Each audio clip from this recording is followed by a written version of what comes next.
What is up, guys? Today is the day. Hopefully everybody can hear me okay. I wanted to go live a little bit early here to not only chat with you guys for a little bit,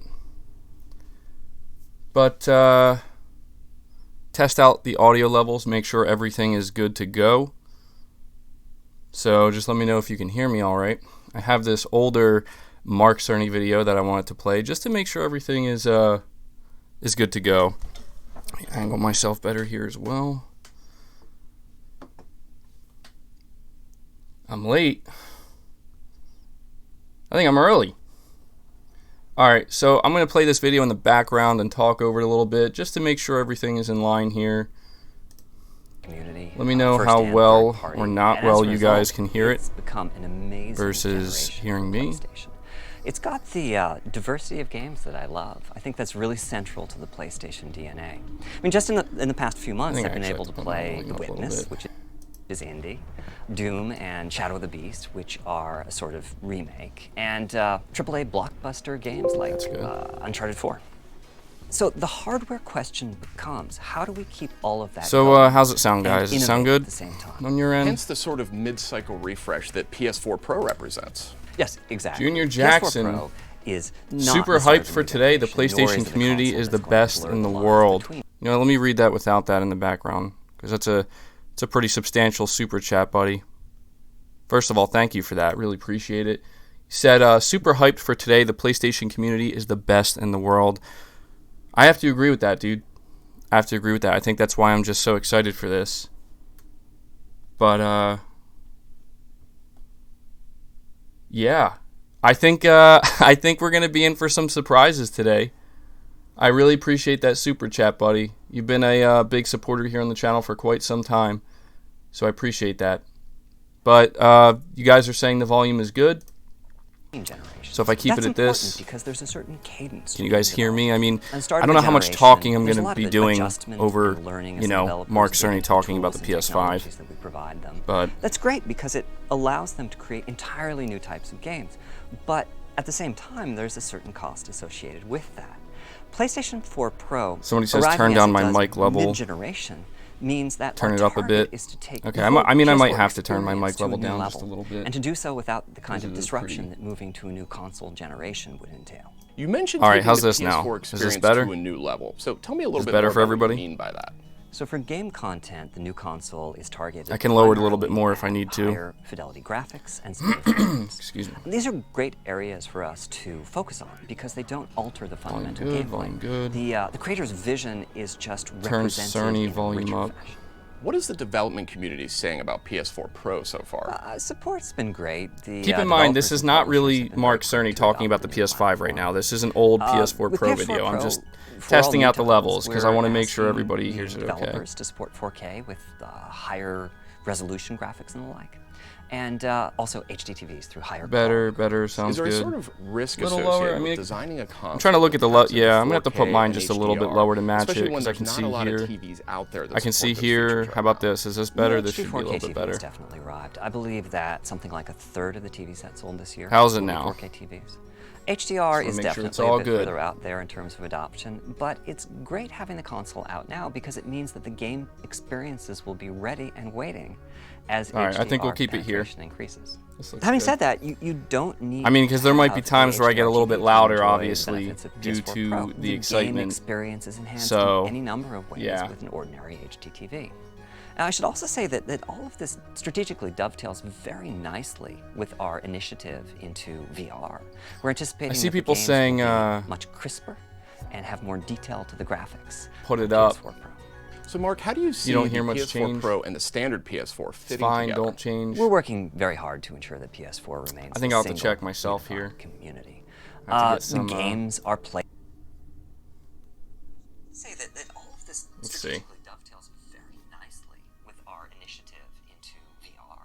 We're anticipating. I see people saying much crisper and have more detail to the graphics. Put it up. So Mark, how do you see don't hear much PS4 change? Pro and the standard? All right, I think that sounds pretty good because I'm not going to be talking too much, obviously, over what Mark Cerny has to say because what he has to say is going to be much more important than what I have to say. But I'm sure there will be some reactions that we get. Use dark mode on YouTube. I don't know. I don't like dark mode on YouTube. I'm just so used to the white background. I just prefer it that way. But,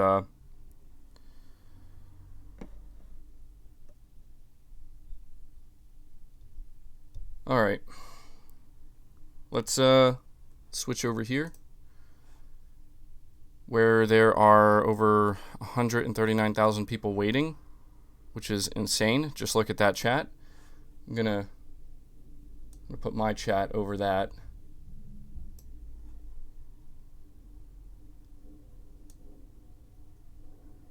Yes, Clint.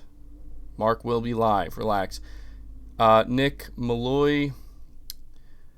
Think we'll get a full reveal or just specs? Love you. Well, thank you. I love you too. I love all of my supporters here. And I don't know. To be honest, I wouldn't be surprised if we ended up just getting... Yes, Clint. Sorry about that. If we end up just getting the specs and just the specs, and they decide to not reveal the console itself, that wouldn't surprise me at all. Anthony, you say, yo, can you teach me how to edit videos? LOL. Unfortunately, no, but I can refer you to hundreds and hundreds of other videos that are made on YouTube where they teach you how to do this stuff. I'm actually not the greatest video editor, I'm sure as most of you know. So I'm probably the last person you want teaching you, but I would recommend going on YouTube and checking it out. And yeah, I do want to acknowledge we have over 1,100 people right now in the stream, in the chat. Be sure to hit the like button if you haven't done that. It really helps the stream out more than you know. Let's see if we can get it up to 1,000 likes. That would be fantastic. So if everybody were to hit the like button, it just takes a second of your time. That would go a really long way. But I'm seeing a lot of people saying that Rockstar is going to be here, which, if that's true, wow. I mean, could you imagine a GTA 6? Listen, I'm keeping my expectations in check. I'm not saying we're going to see GTA 6 or a new Rockstar game, but maybe we could see something with Red Dead or maybe even GTA 5, depending if Rockstar is in fact going to be there. Greg, the movie and game reviewer 117, Bloodborne 2, Horizon Zero Dawn 2, God of War 2, Spider-Man 2. I would not expect that. I think that expectation is too high. We want to keep our expectations in check. I think it's going to be exciting. Obviously, everybody... I mean, I'm going to say this. People who are going into this reveal thinking that we're going to be getting massive game reveals, I wouldn't expect that. Keep your expectations in check. If we see any games, it could be some more Godfall, maybe some older PS4 games enhanced on the PS5 or showing off the PS5's capability, and maybe a tease of a new game or two. That's just me keeping my expectations in check here. I see a lot of people, 9.2 tflops confirmed. Yeah, I know that this is going to be a huge part of this conversation, and there's no denying that. And so I guess I will read my last tweet that I put out. And just for those of you who are wondering, I'm not going to have the chat up on screen the entire time. I'm going to remove it once PlayStation goes live here. But the last tweet that I put out, because I feel like it's just important to set the expectations and let people know exactly like where I'm at. I said my father used to always tell me hope for the best, but be prepared for the worst. With that being said, my final prediction is that the PS5 will be a 9.2 tflop machine. I'm okay with that, especially knowing what Sony could do with a 1.8 tflop PS4. So that's just me keeping my expectations completely reserved and I guess maybe preparing for the worst. That's not to say that a 9.2 tflop PlayStation 5 would be disappointing, because it won't be. It's not about the tflop number, as I've frequently said. I've tried to explain to people who bring this up. I've always said that it makes for entertaining conversation and interesting conversation. But at the end of the day, if you ask anybody who knows anything, they will tell you that the tflop is just a single piece of the story. It's a single piece of a multi-part story, and it doesn't tell the full story. And the most important thing you need to understand is it's not going to accurately give you the glimpse or the idea that of what you're going to see or what you're going to expect next generation. It's not going to accurately let you know what developers are going to be able to do for games just based off of a tflop number alone. I mean, if it ends up being 9.2 tflops, that's fine. What I've been hearing is that apparently PlayStation 5 may have the performance edge in terms of speed and just the overall synergy, I guess you could say, between all of the different components, the GPU, the CPU, the SSD, the way they're customized and working together. That's what I've heard. So, you know, it could be 9.2 tflops, could be 11.6, could be 13.3. I really don't know. I don't know who does know at this point. Mark Cerny knows, and hopefully he's going to let us know. I will say this. If Sony does not mention the tflop number at all throughout this stream, then you can be rest assured that it is lower than the Xbox Series X at that point. However, I think that it would be a huge mistake for Sony to not at some point talk about the tflop number just because people want to know. But I'm going to be really interested to learn more about the SSD, learn more about how exactly they're planning on, you know, bringing games up to that next level with the PS5. Rob Z, appreciate the super chat. You say thanks for the vids. Well, you know what? Thank you for showing up to the videos and your support, and thank you for the super chat.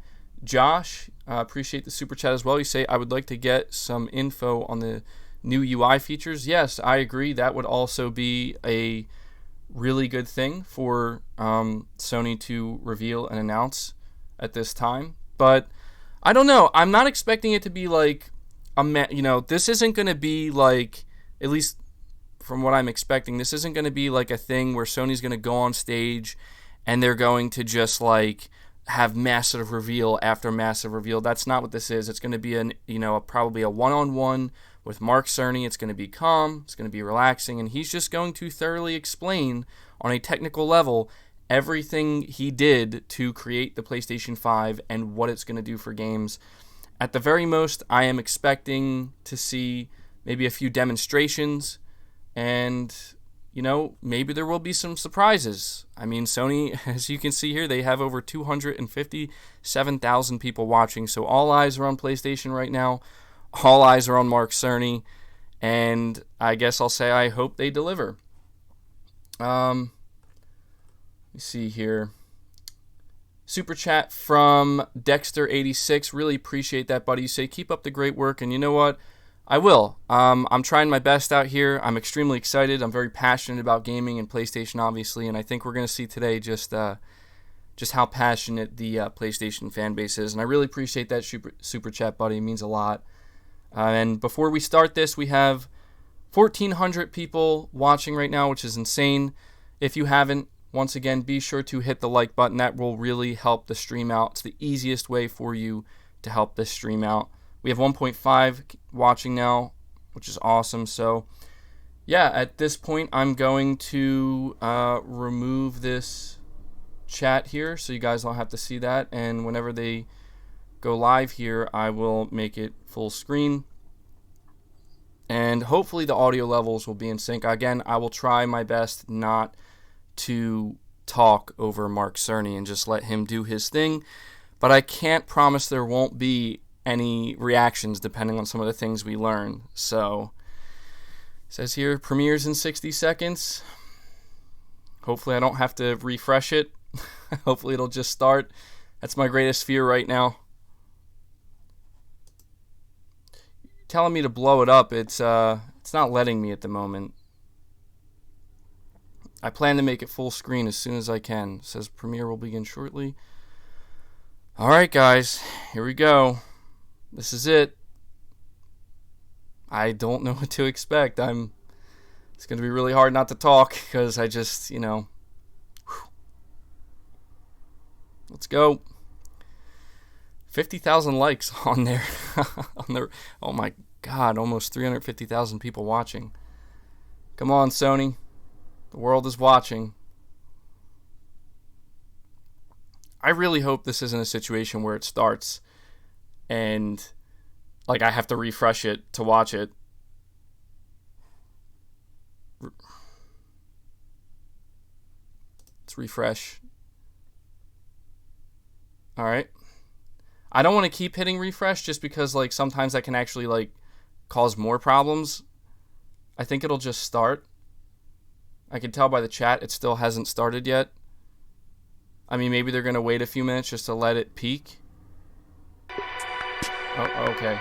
All right, yeah, so we have another 2 minutes. Okay, that audio is a little bit too loud in my ears.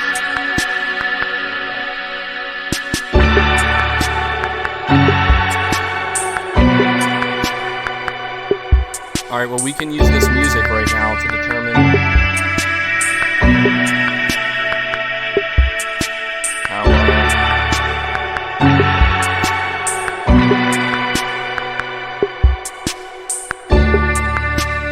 you guys are saying refresh.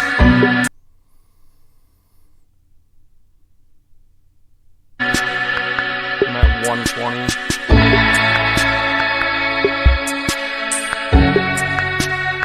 It's too loud.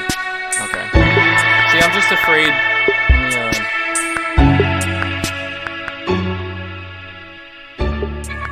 I think the music's really loud, and I think once Mark Cerny starts talking, I'm gonna have to turn it up again because he's a pretty soft-spoken person. Hopefully, this is better now for you guys. I apologize if that like destroyed anybody's ears. Also, I can't promise how good the quality of this stream is going to be because it looks like it's under some serious demand right now. So the overall quality may be a little bit diminished, but God, that really is loud.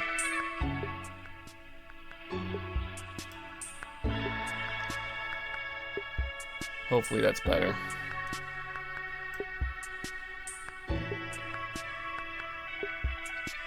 Yeah, I was not expecting the music to be that loud. I apologize if my mic's a little too loud too. I know I'm like screaming, but here we go. I'll turn it up if I have to. I'm just gonna keep it up for a second here. Hi. Unfortunately, we had to cancel the talk that we had planned for GDC. But we do have some super exciting news about PS5. And who better to bring that to you than the one and only Mark Cerny. Without further ado, over to you, Mark. Thank you, Jim. There will be lots of chances later on this year to look at the PlayStation 5 games. Today, I want to talk a bit about our goals for the PlayStation 5 hardware and how they influenced the development of the console. I think you all know I'm a big believer in console generations. Once every 5 or 6 or 7 years, a console arrives with substantially new capabilities. There's a lot of learning by the game developers, hopefully not too overwhelming, and soon there's games that could never have been created before. Now, it used to be that as a console designer, you'd somehow intuit what would be the best set of capabilities for the new console, and then build it in complete secrecy. For the PlayStation consoles, that period lasted through PlayStation 3, a powerful and groundbreaking console, but also one that caused quite a lot of heartache, as it was initially difficult to develop games for. So, starting with PlayStation 4, we've taken a different approach, roughly centered around 3 principles. The first of these is listening to the developers, which is to say that a lot of what we put into a console derives directly from the needs and aspirations of the game creators. We definitely do have some ideas of our own, but at the core of our philosophy for designing consoles is that game players are here for the fantastic games, which is to say that game creators matter. Anything we can do to make life easier for the game creators or help them realize their dreams, we will do. So, about once every 2 years, I take a tour of the industry. I go to the various developers and publishers, sit down, and discuss how they're doing with the current consoles and what they'd like to see in future consoles. This requires weeks on the road, as reaching the bulk of the game creators involves talking to well over 100 people at something like 24 publishers and developers. And it is incredibly valuable. By the way, the feature most requested by the developers, that was an SSD, which we were very happy to put in the hardware, but a lot of problem solving was required. I'll be doing a deep dive on the SSD and surrounding systems later on in this talk. It's also key to make a generational leap while keeping the console sufficiently familiar to game developers. I think about this in terms of balancing evolution and revolution. Now, with PlayStation 1, 2, and 3, the target was a revolution each time with a brand new feature set. That was great in many ways, but time for the developers to get up and running got longer with each console. In the past, I've called this time to triangle. Here's what I had for those 3 consoles. To be clear, I'm not talking about time to make a game. Developers will be ambitious, and it may take them 6 years or so to realize their vision. What I'm talking about is that dead time before graphics and other aspects of game development are up and running, and trying to minimize that. On the other hand, if we're trying to reduce that dead time to 0, that means the hardware architecture can't change at all. We're handcuffed. We need to judge for each feature what value it adds and whether it's worth the increase in developer time needed to support it. So with PlayStation 4, we were able to strike a pretty good balance between performance and familiarity. We got required learning back to PlayStation 1 levels. With PS5, the GPU was definitely the area we felt the most tension between adding new features and keeping a familiar programming model. Ultimately, I think we've ended up with something under a month of getting up to speed. That feels like we're striking about the right balance. I'll go into a bit more detail later today about our philosophy with the GPU and the specific feature set that resulted from it. It's also very important for us, as the hardware team, to find new dreams, by which I mean something other than CPU performance, GPU performance, and the amount of RAM. The increase in graphics performance over the past 2 decades has been astonishing, but there are other areas in which we can innovate and provide significant value to the game creators, and through them, the players. That's why the SSD was very much on our list of directions to explore, regardless of what came out of the conversations with game developers and publishers. The biggest feature in this category is the custom engine for audio. That's today's final topic. The push for vastly improved audio, and in particular 3D audio, isn't something that came out of the developer meetings. It's much more the case that we had a dream of what might be possible 5 years from now, and then worked out a number of steps we could take to set us on that path. So here again are the 3 principles, the first being enabling the desires of developers to drive the hardware design. To me, the SSD really is the key to the next generation. It's a game changer. And it was the #1 ask from developers for PlayStation 5. As in, we know it's probably impossible, but can you put an SSD in it? That was a discussion we were also having internally. It was clear that the presence of a hard drive in every PlayStation 4 was having a positive impact. A lot of things that would simply have been impossible at Blu-ray disc speeds were now possible. At the same time, though, in 2015 and 2016, when we were having these conversations, developers were already banging up against the limits of the hard drive, and a lot of developer time was being spent designing around slow load speeds. I want to focus in on just one number here, which is how long it takes to load a gigabyte of data from a hard drive. The difficulty being that hard drives are neither particularly fast nor flexible. If all your data is in one block, which is frankly not very likely, you can load 50 to 100 megabytes a second, depending on where the data is located on the hard drive. Let's assume it's on the outer edge, which means loading a gigabyte takes 10 seconds. If you compress your game packages, you can fit more data on the Blu-ray disc and also effectively boost your hard drive read speed by the compression ratio. We support zlib decompression on PlayStation 4 that gets you something like 50% more data on the disk and 50% higher effective read speed. Unfortunately, though, it's highly likely that your data is scattered around in various files on the hard drive, as well as sourced from multiple locations within those files. So lots of seeks are needed at 2 to 50-ish milliseconds each. My rule of thumb is that the hard drive is spending 2/3 of its time seeking and only 1/3 of its time actually loading data. Putting all of that together, a gigabyte is very roughly 20 seconds to load from a hard drive. Now, a gigabyte is not much data. Games are using 5 or 6 gigabytes of RAM on PlayStation 4, so boot times and load times can get pretty grim. Or to put that differently, as a player, you wait for the game to boot, wait for the game to load, wait for the level to reload every time you die, and you wait for what is euphemistically called fast travel. And all of that leads to the dream, What if we could have not just an SSD, but a blindingly fast SSD? If we could load 5 gigabytes a second from it, what would change? Now, SSDs are completely different from hard drives. They don't have seeks as such. If you have a 5 gigabyte a second SSD, you can read data from 1,000 different locations in that second, pretty much at speed. As for time to load a gigabyte, this is next gen we're talking about, so memory is bigger. Instead, we should be asking how long to load 2 gigabytes. And the answer is about 1/4 of a second. I mean, that's amazing. We're talking 2 orders of magnitude, meaning very roughly 100 times faster. Which means at 5 gigabytes a second for the SSD, the potential is that the game boots in a second. For a reload, you're immediately back in the action after you die. And fast travel becomes so fast it's blink and you miss it. As game creators, we go from trying to distract the player from how long fast travel is taking, like those Spider-Man subway rides, to being so blindingly fast that we might even have to slow that transition down. Pretty cool, right? But for me, this is not the primary reason to change from a hard drive to an SSD.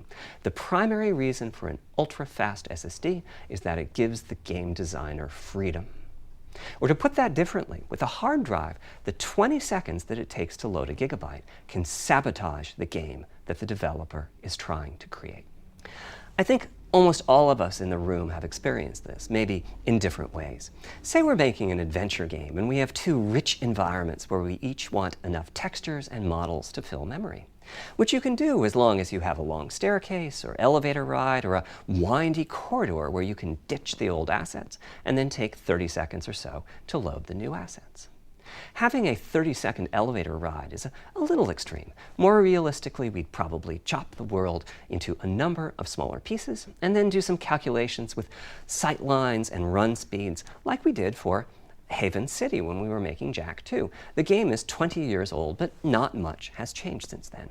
All those twisty passages are there for a reason. There's a whole subset of level design dedicated to this sort of work, but still, it's a giant distraction for a team that just wants to make their game. So when I talked about the dream of an SSD, part of the reason for that 5 gigabyte a second target was to eliminate loads, but also part of the reason for that target was streaming. As in, what if the SSD is so fast that as the player is turning around, it's possible to load textures for everything behind the player in that split second? If you figure that it takes half a second to turn, that's 4 gigabytes of compressed data you can load. That sounds about right for next gen. Anyway, back to the hard drive. Another strategy for increasing effective read speed is to make big sequential chunks of data. For example, we might group all the data together for each city block. That removes most of the seeks, and the streaming gets faster. But there's a downside too, which is that frequently used data is included in many chunks and therefore is on the hard drive many, many times. Marvel's Spider-Man uses this strategy, and though it works very well for increasing the streaming speed, there's a massive duplication as a result. Some of the objects like mailboxes or news racks are on the hard drive 400 times.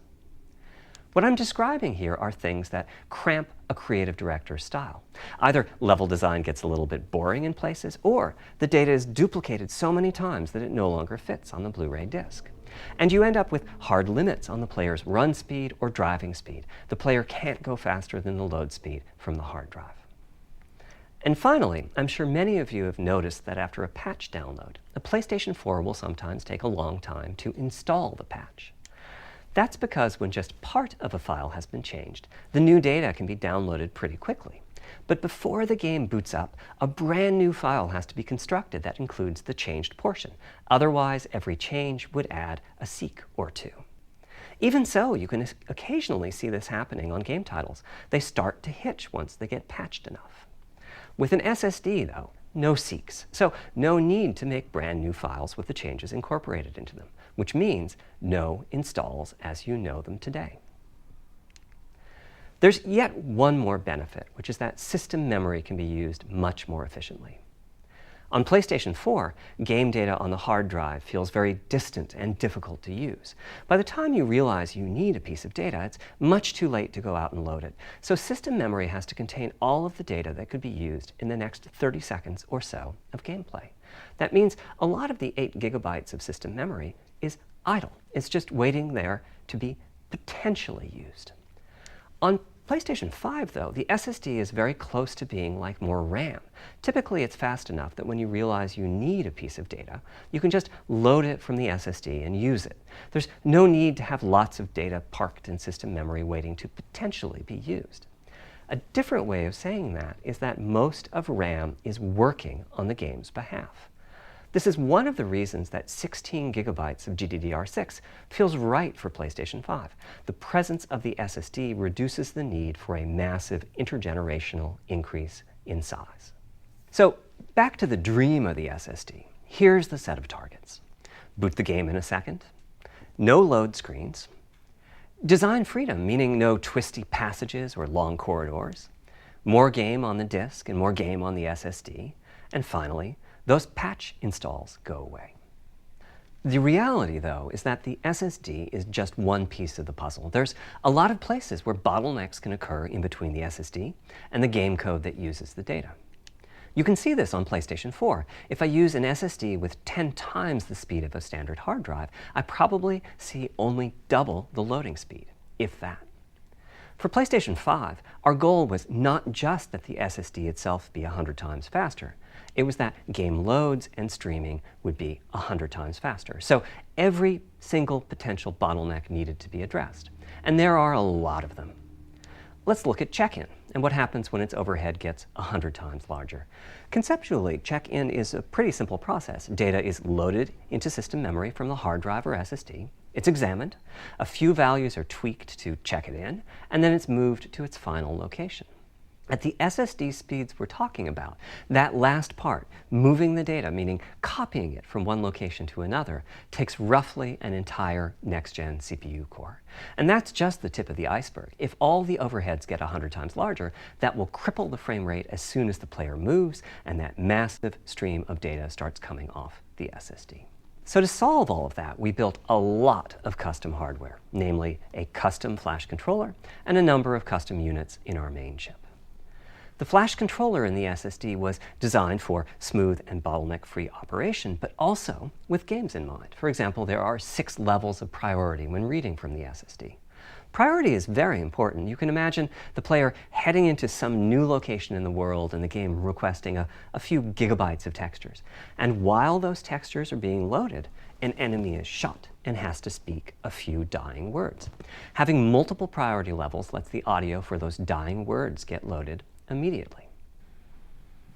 On one side, that flash controller connects to the actual flash dies that supply the storage. To reach our bandwidth target of 5 gigabytes a second, we ended up with a 12-channel interface. 8 channels wouldn't be enough. The resulting bandwidth we've achieved is actually 5.5 gigabytes a second. With a 12-channel interface, the most natural size that emerges for an SSD is 825 gigabytes. The key question for us was, is that enough? I mean, it's tempting to add more, but flash certainly doesn't come cheap, and we have a responsibility to our gaming audience to be cost-effective with regards to what we put in the console. Ultimately, we resolved this question by looking at the play patterns of a broad range of gamers. We examined the specific games that they were playing over the course of a weekend or a week or a month, and whether that set of games would fit properly on the SSD. We were able to establish that the friction caused by reinstalls or re-downloads would be quite low, and so we locked in on that 825 gigabyte size, while also preparing multiple strategies so that those who want more storage can add it. I'll go through the details in a moment. Back to the flash controller. On the other side, it connects to our main custom chip via 4 lanes of Gen 4 PCIe. And inside the main custom chip is a pretty hefty unit dedicated to I/O. Before we talk about what that does, let's talk compression for a moment. PlayStation 4 used zlib as its compression format. We decided to use it again on PlayStation 5, but on my 2017 tour of developers, I learned about a new format called Kraken from Rad Game Tools. It's like zlib's smarter cousin. Simple, similar types of algorithms, but about 10% better compression, which is pretty big. That means 10% more game on the UHD Blu-ray disc or on the SSD. Kraken had only been out for a year, but it was already becoming a de facto industry standard. Half of the teams I talked to were either using it or getting ready to evaluate it. So we hustled and built a custom decompressor into the I/O unit, one capable of handling over 5 gigabytes of Kraken format input data a second. After decompression, that typically becomes 8 or 9 gigabytes, but the unit itself is capable of outputting as much as 22 gigabytes a second if the data happen to compress particularly well. By the way, in terms of performance, that custom decompressor equates to 9 of our Zen 2 cores. That's what it would take to decompress the Kraken stream with a conventional CPU. There's a lot more in the custom I/O unit, including a dedicated DMA controller. The game can direct exactly where it wants to send the data coming off of the SSD.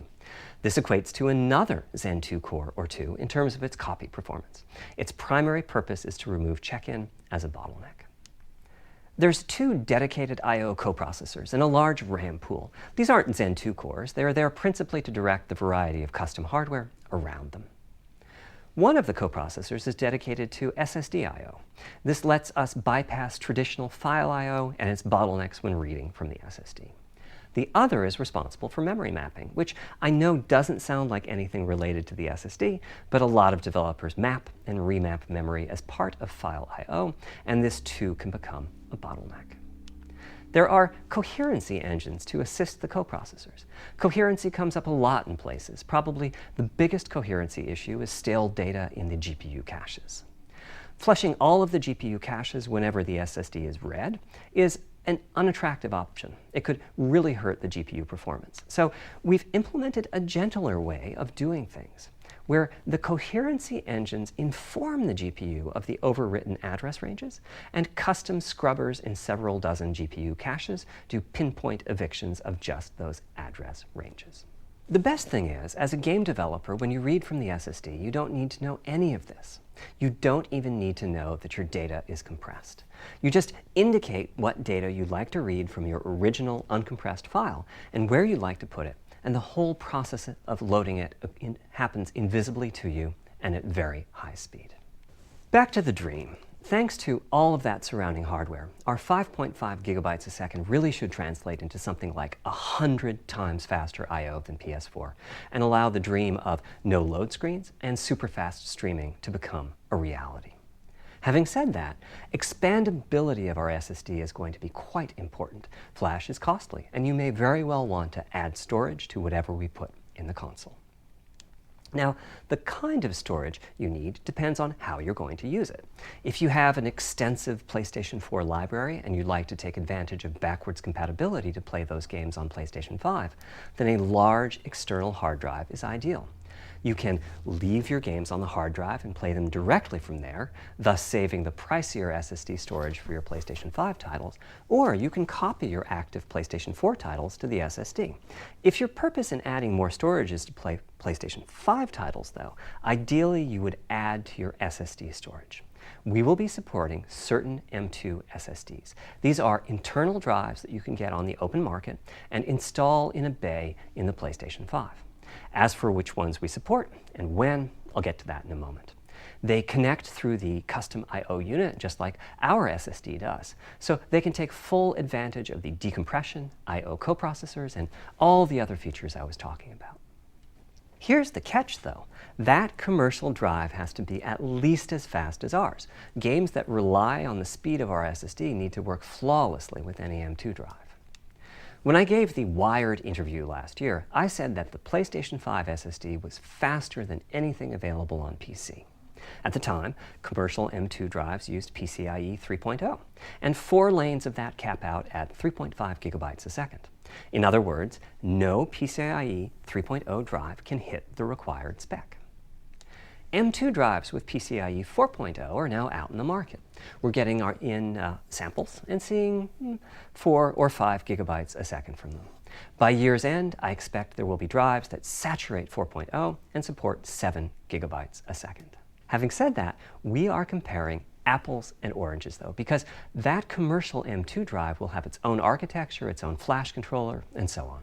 For example, the NVMe specification lays out a priority scheme for requests that the M2 drives can use.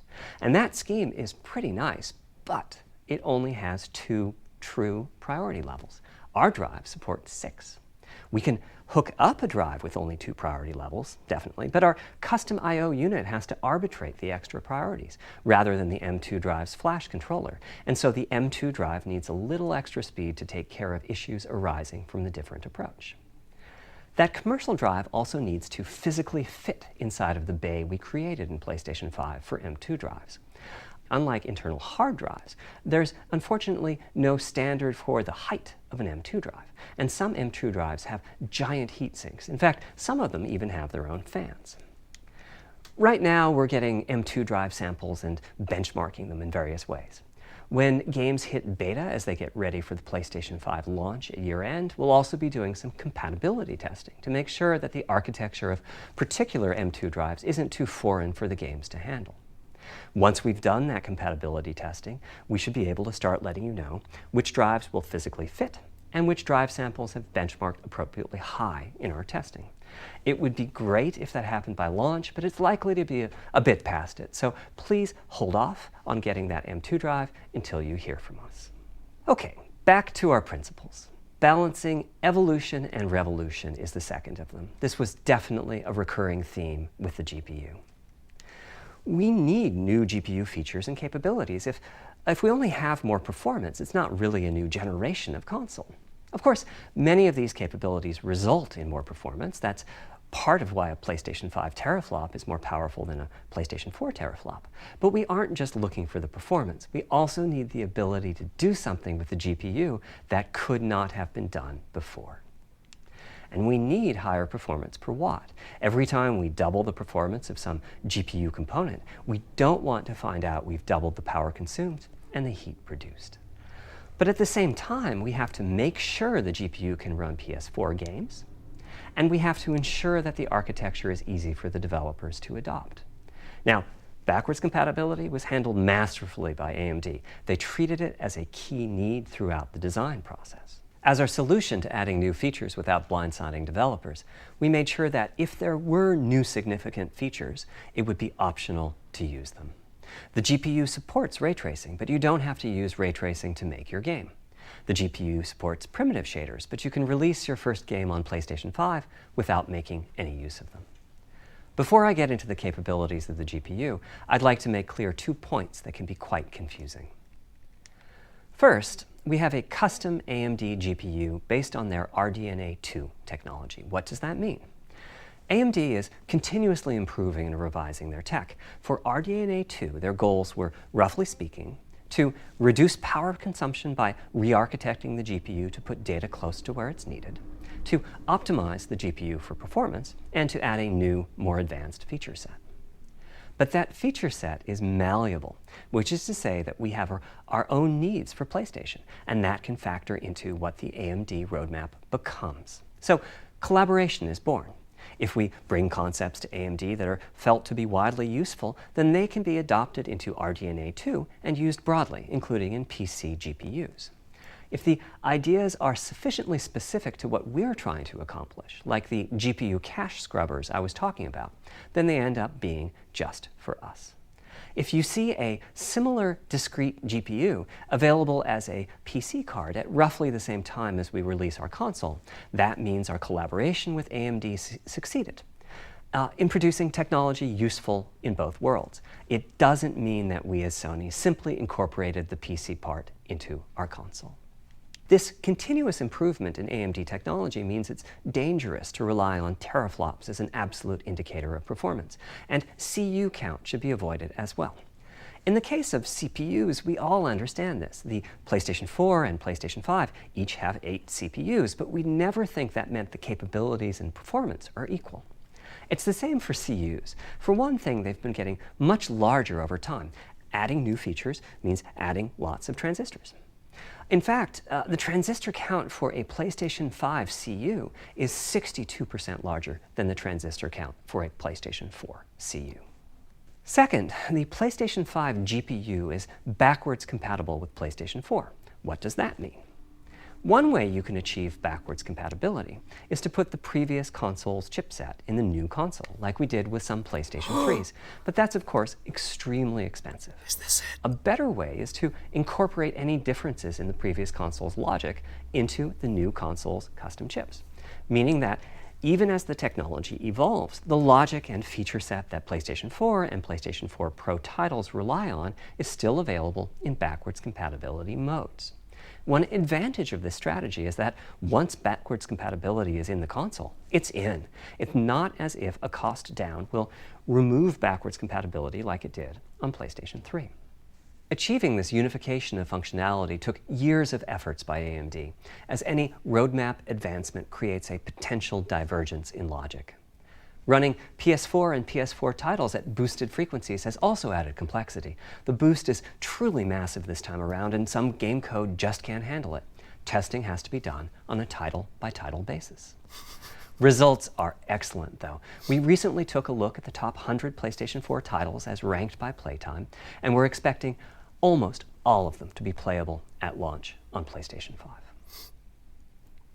With regards to new features, as I said, our strategy was to try to break new ground, but at the same time not to require use of the new GPU capabilities. For more than a decade, GPUs have imposed a restriction on game engines. Software handles vertex processing, but for the most part, dedicated hardware is responsible for the triangles and other geometry that the vertices form. That means it's not possible to do even basic optimizations, such as aborting. It's a brand new capability.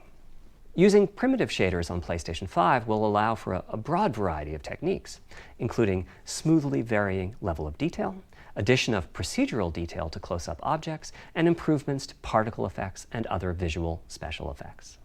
Another major new feature of our custom RDNA 2-based GPU is ray tracing, using the same strategy as AMD's upcoming PC GPUs. The CUs contain a new specialized unit called the intersection engine, which can calculate the intersection of rays with boxes and triangles. To use the intersection engine, first you build what is called an acceleration structure.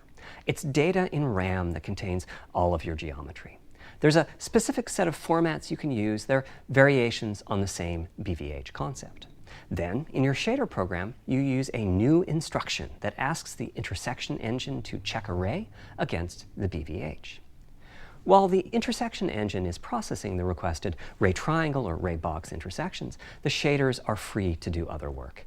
Having said that, the ray tracing instruction is pretty memory intensive, so it's a good mix with logic-heavy code.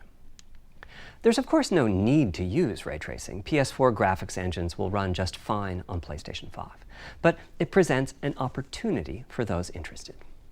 I'm thinking it'll take less than 1 million rays a second to have a big impact on audio. That should be enough for audio occlusion and some reverb calculations.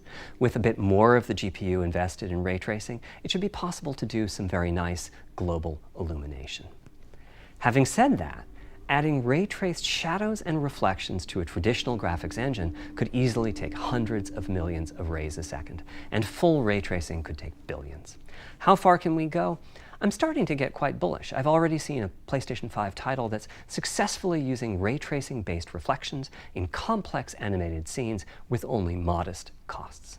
Another set of issues for the GPU involved size and frequency. How big do we make the GPU, and what frequency do we run it at? This is a balancing act. The chip has a cost, and there's a cost for whatever we use to supply that chip with power and to cool it.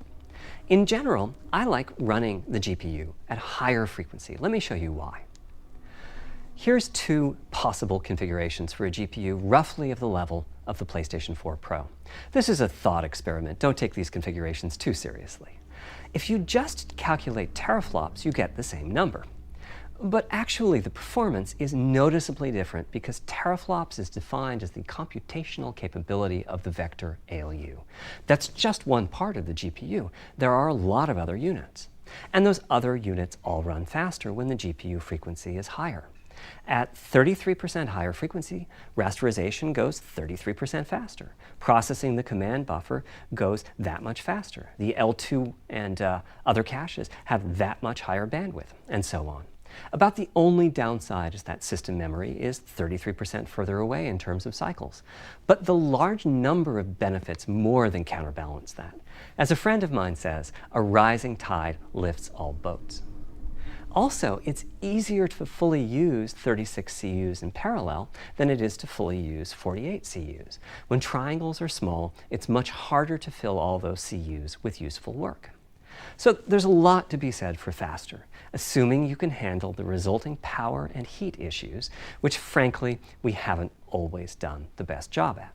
Part of the reason for that is, historically, our process for setting CPU and GPU frequencies has relied on some heavy-duty guesswork with regards to how much electrical power games will consume and how much heat will be produced as a result inside of the console. Power consumption varies a lot from game to game. When I play God of War on my PS4 Pro, I know the power consumption is high just by the fan noise. But power isn't simply about engine quality. It's about the minutiae of what's being displayed and how. It's counterintuitive, but processing dense geometry typically consumes less power than processing simple geometry, which is, I suspect, why Horizon's map screen, with its low triangle count, makes my PS4 Pro heat up so much. Our process on previous consoles has been to try to guess what the maximum power consumption during the entire console lifetime might be, which is to say, the worst case scene in the worst case game, and prepare a cooling solution that we think will be quiet at that power level. If we get it right, fan noise is minimal. If we get it wrong, the console will be quite loud for the higher power games, and there's even a chance that it might overheat and shut down if we misestimate power too badly. PlayStation 5 is especially challenging because the CPU supports 256-bit native instructions that consume a lot of power. These are great here and there, but presumably only minimally used. Or are they? If we plan for major 256-bit instruction usage, we need to set the CPU clock substantially lower or noticeably increase the size of the power supply and fan. So, after much discussion, we decided to go with a very different direction on PlayStation 5. We built a GPU with 36 CUs. Mind you, RDNA2 CUs are large. Each has 62% more transistors than the CUs we were using on PlayStation 4. So if we compare transistor counts, 36 RDNA2 CUs equates to roughly 58 PlayStation 4 CUs. It is a fairly sizable GPU. Then we went with a variable frequency strategy for PlayStation 5, which is to say we continuously run the GPU and CPU in boost mode. We supply a generous amount of electrical power and then increase the frequency of GPU and CPU until they reach the capabilities of the system's cooling solution. It's a completely different paradigm. Rather than running at constant frequency and letting power vary based on the workload, we run at essentially constant power and let the frequency vary based on the workload. We then tackled the engineering challenge of a cost-effective and high-performance cooling solution designed for that specific power level. In some ways, it becomes a simpler problem because there are no more unknowns. There's no need to guess what power consumption the worst-case game might have. As for the details of the cooling solution, we're saving them for our teardown. I think you'll be quite happy with what the engineering team came up with. So, how fast can we run the GPU and CPU with this strategy? The simplest approach would be to look at the actual temperature of the silicon die and throttle the frequency on that basis. But that won't work. It fails to create a consistent PlayStation 5 experience. It wouldn't do to run a console slower simply because it was in a hot room.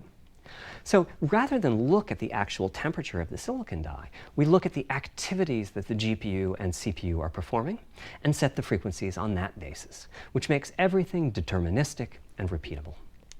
While we're at it, we also use AMD's Smart Shift technology and send any unused power from the CPU to the GPU so it can squeeze out a few more pixels. The benefits of this strategy are quite large. Running a GPU at 2 GHz was looking like an unreachable target with the old fixed frequency strategy. With this new paradigm, we're able to run way over that. In fact, we have to cap the GPU frequency at 2.23 GHz so that we can guarantee that the on-chip logic operates properly. 36 CUs at 2.23 GHz is 10.3 teraflops, and we expect the GPU to spend most of its time at or close to that frequency and performance. Similarly, running the CPU at 3 GHz was causing headaches with the old strategy. But now we can run it as high as 3.5 GHz. In fact, it spends most of its time at that frequency. That doesn't mean all games will be running at 2.23 gigahertz and 3.5 gigahertz. When that worst-case game arrives, it will run at a lower clock speed, but not too much lower. To reduce power by 10%, it only takes a couple of percent reduction in frequency, so I'd expect any downclocking to be pretty minor. All things considered, the change to a variable frequency approach will show significant gains for PlayStation gamers. The final of our 3 principles was about finding new dreams. It's important for us on the hardware team to find new ways to expand or deepen gaming, and that's what led us to a focus on 3D audio. As players, we experience the game through the visuals, through audio, and through the feedback we receive from the controller, such as rumble or haptics. Personally, I feel a game is just dead without audio. Visuals are, of course, important, but the impact of audio is huge as well.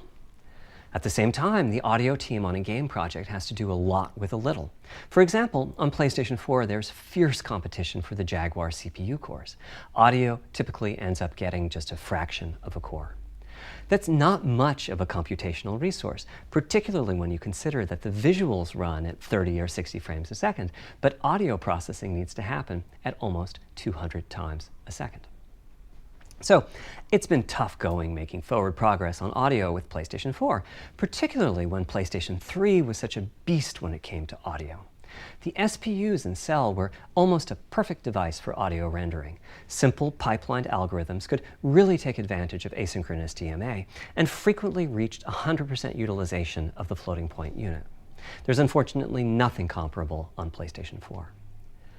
Probably the most dramatic progress in the PlayStation 4 generation has been with virtual reality. The PSVR hardware has its own audio unit. It supports about 50 pretty decent 3D sound sources. And this provided a hint as to where we could go with audio, as well as some valuable experience. Not to oversimplify, but here were our goals for audio on PlayStation 5. The first goal was great audio for everyone, not just VR users or soundbar owners or headphone users. That meant audio had to be part of the console. It couldn't be a peripheral. The second goal was to support hundreds of sound sources. We didn't want developers to have to pick and choose what sounds would get 3D effects and which wouldn't. We wanted every sound in the game to have dimensionality. And finally, we wanted to really take on the challenges of presence and lots of 3D audio sources for raindrops hitting the ground at all sorts of locations around you. Then at some point your brain would take a leap and you'd begin to have this feeling of real presence inside the virtual world of the game. This has the capacity to affect your appreciation of the game, just like music in a game does.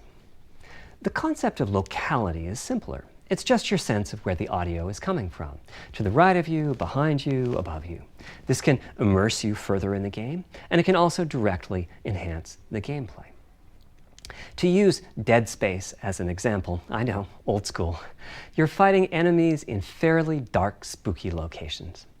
Back in the day, if you played the game using the TV speakers, you could tell that there was one last enemy growling and hunting you down, but it was difficult to tell quite where that enemy was.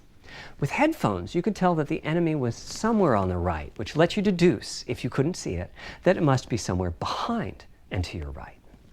But with 3D audio with good locality, the idea is you know the enemy is precisely there, and you turn and you take it out. So, how do we know where a sound is coming from in the first place? Well, all those bumps and folds in the ear have a meaning, evolutionarily speaking. Based on what direction the sound is coming from, sound waves bounce around inside the ear, there's some constructive and destructive interference, and the result is a change in volume. The phase of the sound also shifts, depending on what path the sound wave took to reach the ear canal. These volume changes and phase shifts are different for each direction and also vary depending on the frequency of the sound. Head size and head shape also impact the sound in a similar fashion. The way that the sound changes, based on direction and frequency, can be encoded in a table called the head-related transfer function, or HRTF. Here's part of one. The vertical axis is the frequency, the horizontal axis is the direction, front, back, left, right, and the color gives the degree of attenuation of the sound at that frequency.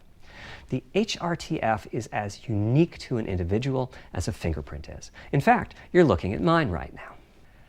Here's how we measure an HRTF. We've taken hundreds of people through this process. We put a microphone in the subject's left and right ear canals, and then sit the subject down in the middle of an array of 22 speakers. We then play an audio sweep from each speaker as we rotate the subject. In the course of 10 or 20 minutes, we're able to sample the HRTF at over 1,000 locations. Using an HRTF when rendering audio creates unparalleled quality, but it's computationally expensive. The simplest way to use an HRTF is to process a sound source to make it appear as if it's coming from one of those 1,000 locations we sample.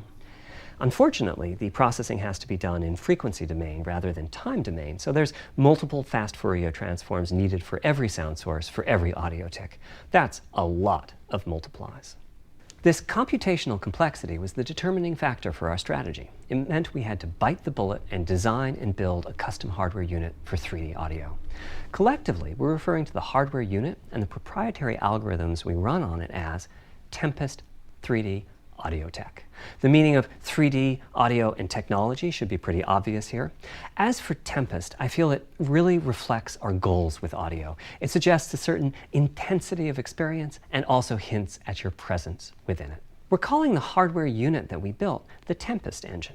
It's based on AMD's GPU technology. We modified a compute unit in such a way as to make it very close to the SPUs in PlayStation 3. Remember when I said that they were ideal for audio? So the Tempest engine has no caches, just like an SPU. All data access is via DMA, just like an SPU. Our target was that it would have more power than a CPU, thanks to the parallelism that a GPU can achieve, and that it would be more efficient than our GPU, thanks to the SPU-like architecture. The goal being to make possible near 100% utilization of the CU's vector units. Where we ended up is a unit with roughly the same SIMD power and bandwidth as all 8 Jaguar cores in the PlayStation 4 combined. If we were to use the same algorithms as PSVR, that's enough for something like 5,000 sound sources. But of course, we want to use more complex algorithms, and we don't need anything like that number of sounds. It would have been wonderful if a simpler strategy, such as using Dolby Atmos peripherals, could have achieved our goals, but we wanted 3D audio for all, not just those with licensed soundbars or the like. Also, we wanted many hundreds of sound sources, not just the 32 that Atmos supports. And finally, we wanted to be able to throw an overwhelming amount of processing power at the problem, and it wasn't clear what any peripheral might have inside of it. In fact, with the Tempest engine, we've even got enough power that we can allocate some to the games, to the extent that games want to make use of convolution reverb and other algorithms that are either computationally expensive or need high bandwidth. But the primary purpose of the Tempest engine remains 3D audio. Now, 3D audio is a major academic research topic. It's safe to say that no one in the world has all of the answers. And the set of algorithms that has to be invented, tuned, or implemented to realize our vision for 3D audio is immense. For example, use of HRTFs in games is quite complex. Before, I talked about making a sound source appear as if it's coming from one of those 1,000 HRTF sample locations. But for high-quality 3D game audio, we have to handle other possibilities. The sound source might not be at one of the 1,000 HRTF sample locations, so we have to blend the HRTF data from the closest locations that we have sampled. The sound source might be moving, which needs very special handling as that blend keeps changing, and that can cause phase artifacts in the resulting audio. Or the sound source might have a size to it, meaning it should feel as if it's coming from an area rather than a single point. There's also whole categories of approaches to be handled. 3D audio can be implemented using individual processing of 3D sound sources. But alternatively, ambisonics can be used for 3D audio. Ambisonics being somewhat like the spherical harmonics used in computer graphics. And finally, there's audio devices. The player might be using headphones or TV speakers or have a higher-end surround sound setup with 6 or more speakers, all of which need different approaches. That's a lot of variations. It's nice to have the computational resources of the Tempest engine, but it's clear that achieving our ultimate goals with 3D audio is going to be a multi-year, step-by-step process. Having said that, headphone audio implementation is largely complete at this time. It was a natural place for us to start. With headphones, we control exactly what each ear hears, and therefore the algorithmic development and implementation are more straightforward. For TV speakers and stereo speakers, we're in the process of implementing virtual surround sound. The idea being that if you're sitting in a sweet spot in front of the TV, then the sound can be made to feel as if it's coming from any direction, even behind you. Virtual surround sound has a lot in common with 3D audio on headphones, but it's more complex because the left ear can hear the right speaker and vice versa. We have a basic implementation of virtual surround sound up and running. We're now looking at increasing the size of that sweet spot, which is to say, making the area you need to be in to feel the 3D effect larger, and we're also working to boost the sense of locality. Headphone audio is the current gold standard for 3D audio on PlayStation 5, but we're going to see what we can do to bring virtual surround sound to a similar level, after which we'll start in on setups with more speakers, such as 6-channel surround sound. It's now to the point where some of the PlayStation 5 games in development are extensively using these systems. One of the game demos allows you to toggle between conventional PlayStation 4 style stereo audio and our new 3D audio. I listened with just an ordinary pair of over-the-ear headphones, and wow, I could feel a difference. 3D audio has that dimensional feel to it. Conventional stereo audio feels smashed flat by comparison. The improvement is obvious. So, a big advancement, but have I entered the matrix? Does my brain believe I'm really there, like I was talking about earlier when I explained our target of presence? Well, the answer is no, but you've probably caught on to what's missing here, namely whose HRTF was being used. It wasn't mine, it was the default HRTF. The audio team analyzed the hundreds that they measured and chose the one they felt was the closest fit to the total game-playing audience. This shows a piece of the default HRTF on the left and my HRTF on the right. You can see that the general features are much the same, but the details are quite different. With the default HRTF, as I said, the 3D audio sounds pretty great.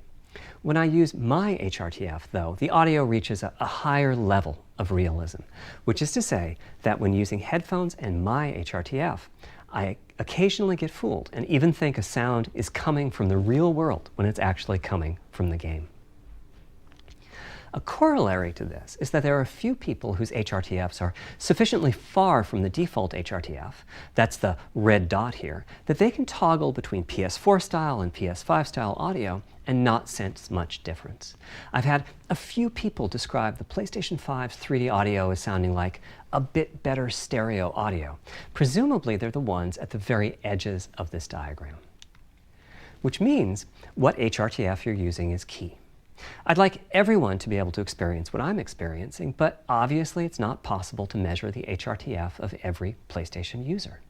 That means HRTF selection and synthesis are going to be big topics going forward as the Tempest technology matures.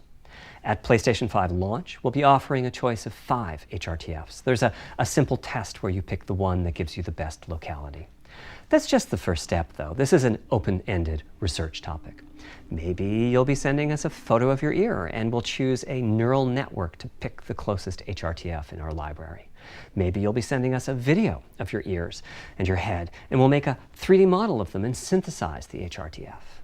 Maybe you'll play an audio game to tune your HRTF. We'll be subtly changing it as you play and home in on the HRTF that gives you the highest score, meaning that it matches you the best. This is a journey we'll all be taking together over the next few years. Ultimately, we're committing to enabling everyone to experience that next level of realism. Hopefully, I've been able to illustrate a bit about our design and decision-making process today and why PlayStation 5 has the feature set that it does. Now comes the fun part. We get to see how the development community takes advantage of that feature set. I'm hoping for the completely unexpected. Will it come from audio, ray tracing, the capabilities of the SSD, or something else? I guess we'll find out soon enough. Thank you for your time today. All right, I'm going to talk low so that way I don't blow out anybody's eardrums, because I am going to have to lower my audio. Let's see. Unless it's okay. I think it should be okay. All right. Well, that was a lot of very technical talk. I'm a serious gamer. He's a serious gamer. All right, let's head over to Twitter and see what's going on here. So, all right. We got to take it all in because that was a lot. The thing that surprised me the most is, as the presentation started, apparently Sony decided to release the full specifications at that time, which caught me off guard. Wasn't really expecting that. Okay, my chat is an absolute mess right now. I can't even process what I'm looking at. Wow. Alrighty. Well, I'll just let you guys do your thing in the chat there, and I'm going to talk a little bit about this because there's a lot of people, you know, I understand why people are coming at me as if, like, you know, I should be devastated or, like, you know, completely devastated.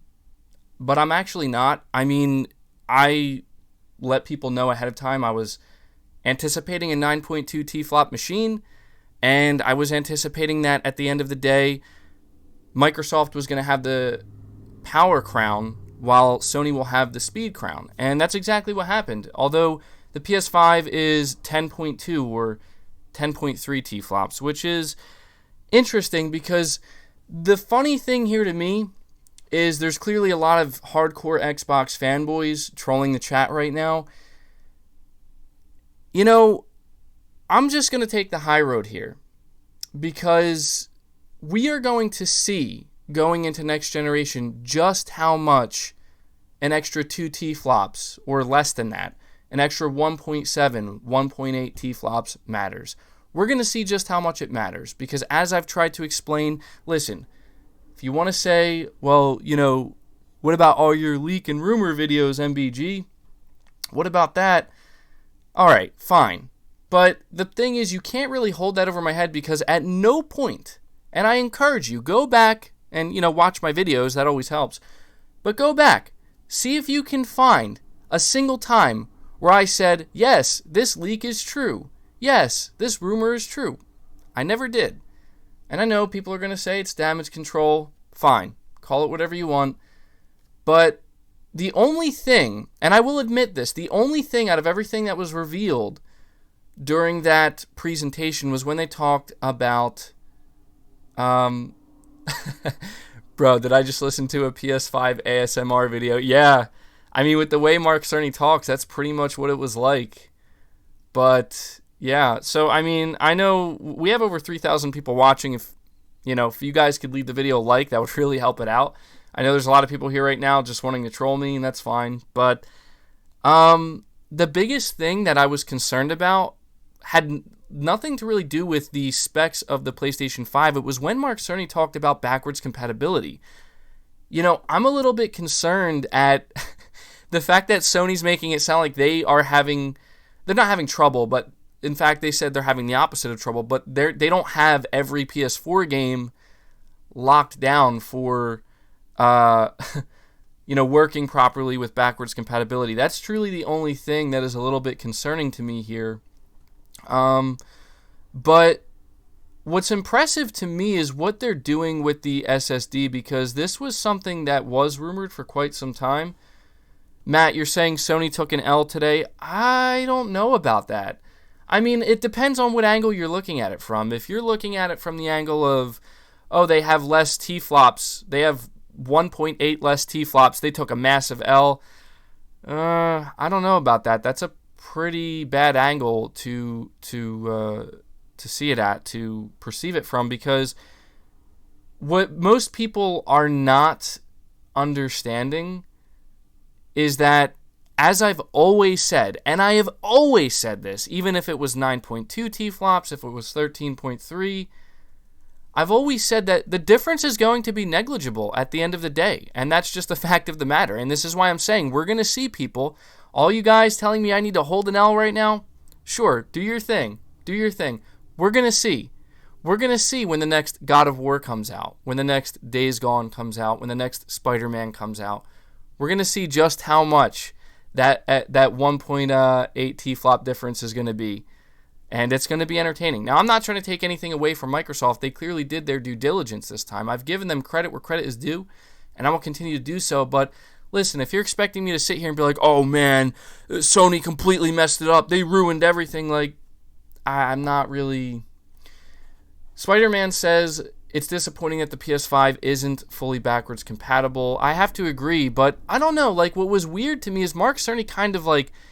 It seemed like he teased it out for a moment there, but then immediately went on to talk about PS4 and PS4 Pro backwards compatibility. Surely he must know how much people want full backwards compatibility, and I have to imagine it wouldn't... Listen, I'll put it this way. If Sony doesn't plan on doing full backwards compatibility and they took the time to even acknowledge backwards compatibility with PS3 and PS2 and PS1, which they clearly did and talked about previous generations, that's either a subtle hint that they're going to announce that in the future, or they just made a mistake. I think that would have been a mistake, because you don't tease something like that just to let people down. You know what I mean? We have Matt. You're saying Xbox has no games. I think you're trying to make fun of people who say that. Well, the thing is this, guys. I've talked about it before, and I think this is a really important thing for me to highlight. Like, listen, if you want to run with the idea that Sony took a big L today or they failed, feel free to do that. But that's not what I'm really seeing. In fact, I'm pretty impressed specifically with the SSD. In fact, actually, there's a reason why I came on Twitter here. I want to bring up something that John Linneman had to say, actually, and this is, I think, pretty interesting. He said, the craziest thing about PS5 is the speed of the SSD. 5.5 gigabytes per second is just part of the story. There's a lot of custom silicon in there to ensure that the system isn't bottlenecked in other areas. It's really, and he really emphasized really, fast on paper, a lot faster than Xbox Series X even. So, this is where you see a situation, as I have been saying, where, Mr. Hamster, you say, calm down, man, don't let the trolls ruin this day. No, I'm calm, dude. It's expected, I literally said before I streamed this that I'm expecting the PS5 to be announced at 9.2 tflops, and of course, I'm aware that people are going to be like, hold this L, whatever, fine. You want me to hold an L, I'll hold an L, but if you're expecting me to sit here and be like, well, Xbox wins and PS5 loses and PlayStation's done, like, you're ridiculous, and you're coming to the wrong place if that's what you're expecting. Cobra Force, you're saying that the 825 gigabytes is the only thing that bugs me. Yeah, I'm sure there's a reason they had to do that. I don't know if they explained it. I mean, honestly, it was really hard to keep up with everything that was going on and also keep up with the chat. But I don't think that's going to be too much of a problem. I mean, it seems like they're making that sacrifice for the sake of speed. You got something in the mail today. Hold this L. Okay. All right, Mello, I'll hold the L. I got it in the mail, whatever. I'll take it in stride. It's fine. It's not ruining my day. I mean, I'm really happy. We have over 2,900 people here, hanging out. And I know that some people are here just to troll me, but I know that there's a lot of people who are in the same boat I am where, like, look, my hype and excitement isn't really diminished, not one bit. Elite Being 21 says, we don't know if it's not backwards compatibility. It shows the chip. We don't know. I mean, like I said, it was either a subtle tease or it was something else. Sir Speaks a Lot. You say, keep strong, MBG. Xbox Brigade is here already. Just enjoy that they said something. They seem to forget that Crackdown 3 existed. Yeah, I mean, like, look, I understand if you're like a hardcore Xbox fan, you're really running with this today because, you know what? Sure, it's a well-deserved win for Microsoft, considering they've really worked hard to try to turn things around. But I'll continue to say, guys, like, we're gonna see just how big of a difference it makes. Now, one thing I do want to focus on here that's incredibly important is the price point. Now, this to me is what I'm most interested in. Adam says PS5 will win the next-gen war. T-flops don't matter. Adam, you're right. You are right. Like, I mean, we're going to have to see what games Microsoft is planning to announce before the end of this year. That could be the huge difference maker, depending on what games Sony has to announce and what games Microsoft has to announce. But nothing I heard here today or nothing I saw was indicative of Sony somehow losing next generation automatically. I'm not really understanding, but I'm really interested in the price of the PlayStation 5. I really want to know how much the PS5 is going to be in comparison to the Xbox Series X, because if the PlayStation 5 ends up being the same price as the Xbox Series X, that's going to be a tough sell. At that point, Sony's going to have to rely on some really good marketing. Like, they're going to have to alter the marketing and remove it from the talk about tflops, and they're going to have to bring the conversation down to speed and performance and let people know why it's more important to have the speed rather than the extra 1.8 tflops, why the SSD is going to be more important. Christopher, you say 3D audio got me excited. Imagine Silent Hills. Yeah, that's another big thing that Sony's really striving for. I'm a big audio dude. I mean, I'm not an audiophile, but I'm going to be really interested to see what exactly this means when we play these PS5 games, if I have a nice surround sound headset. But, I really am interested in the price point now, because I'm not going to lie to you guys. Like, it's going to be a tough sell for Sony if they can't shift the conversation away from the T-flop talk to sell the PS5 at the same price point as the Xbox Series X, especially if Microsoft actually undercuts them with a cheaper model Xbox Series S model. Josh says games greater than hardware, and Sony always does more with less. Exactly. Like, that's the thing, man. Like, how can I hold an L? Like, I'm sorry, Xbox, but you're still going to have to hold the L. You're still going to have to hold it because, listen, like, if you want to brag about third-party games, fine, but look at the PlayStation 4 generation. I have a PS4 Pro. I have an Xbox One X. And you know why I don't use my Xbox One X? Because Sony has proven to me that they can make games look better on a less powerful machine. And the majority of third-party games, there's barely a difference. Granted, there are some of those games where there is a big difference, of course. But, I mean, come on now. I'm losing track of all the super chats here. With Anthony, you say 3D audio is extremely impressive, only on PlayStation. Yeah, it seems like they're really going all in. D Darko, you're saying, am I the only one more hyped? No, you're not. That's the thing. There's a lot of people here that are going to try to troll PlayStation fans, troll me specifically because of, past videos I made, and that's fine. They're free to do that, but, I really don't understand why everybody's making it seem as though this is like bad news. Like, it's not. So here we go. We have a comparison here. And again, this is where I'm so interested to learn about the price of these consoles. Elite being 21, you said Xbox uses a basic SSD. Sony took the extra mile. Games are going to be much faster and better just because of their custom SSD. I know. See, that's the thing, man. Like, people don't understand that Sony was going for balance. They're not just going for pure raw power, because I'm not saying that the Xbox Series X is an unbalanced console, because it's definitely not.